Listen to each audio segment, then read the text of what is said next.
Jackie Kennedy, this book also about her, very pivotal in terms of creating the idea and the myth of Camelot. Yes, well, the tragedy she experienced was harrowing. Her husband is murdered while she holds him in her arms. Her face is inches from his in the car when his head explodes from that final third shot.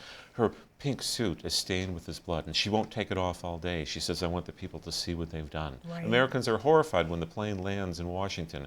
It's the first look the American people are going to get at Jackie after the assassination. And there she stands at the door of Air Force One, covered with blood. With RFK next to her. Yeah, it's on her legs, it's on her shoes, it's on her dress, it's on her hands.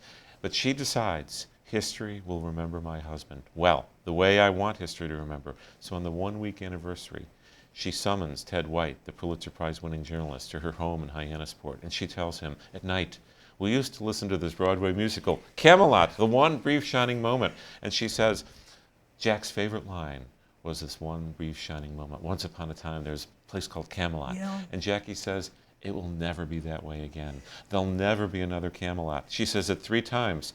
White goes to her bedroom, writes up the story, and then she edits it. He lets her edit it. He's on the phone with his editor. She's there sort of editing it with him. Yeah. And the editors in New York say, hey, what's with this Camelot? Is she standing right there listening to you? And she was. Yeah. Life printed it.